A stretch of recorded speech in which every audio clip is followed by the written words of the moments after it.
ayo ger sih Tri Adi Budaya hei jarum bola embak berkesan saya bating baringis dia manis apa-apa kang gabak bola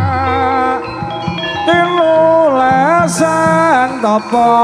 kedep karep dahulu kasirep lerep sagara sirena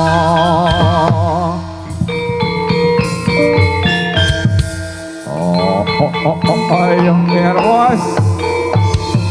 lumantar saking kuku sing dupa kang kumulane kang anggodo arum yo nengge para bujangga ning atur paguyuban Tri Adi Budaya kang sampun lumebet wonten sajroning sanggar pamujan hembab barakasang saya pating baringis ngangisis apa-apa kang kebawa tinulasan tapa kedep kerep dahulu kasirap lerep sadara sirana Kesabaran-kesabaran mengaitu panjunan marang Gusti Kakko Agung Gusti Kang Akarya Jajati Kekiri kalau samangke sampun tumuju sakjroning Panti Busana lan ugi wonten sakjroning sanggar pamujan nedya mantep wonten sak pucuking grana ugi tansah pinaring rahayu kalih ing sambingala Tri Adi Budaya rupa beber kesang saya pating beringis ngangisis apa-apa kang kebak wala tinulasan topo kedep kerep dahulu kasirap lerep sadara sirna Haji Triaki sakak baik belo sangka bebendo ingkang tumama wonten sajroning alun-alun dalem kok.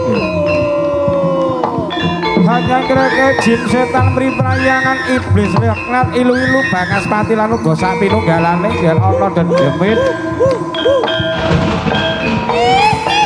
Kang maneka warna wujude lan uga maneka warna cacahing ya pira. Beber kesang saya pating baringis ngangisis apa-apa kang kebak wala tinulasan topo kedep kerep dahulu kasirep lerep sadara sirna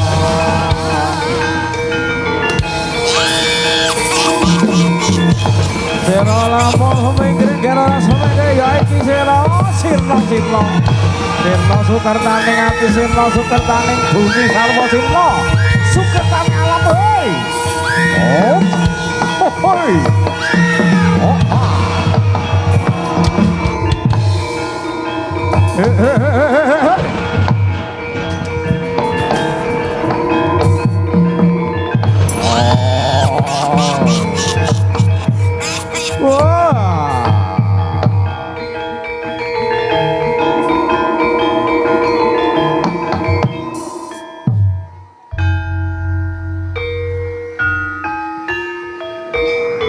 Katon padang jinglang katon gilar-gilar nggih Tri Adi Budaya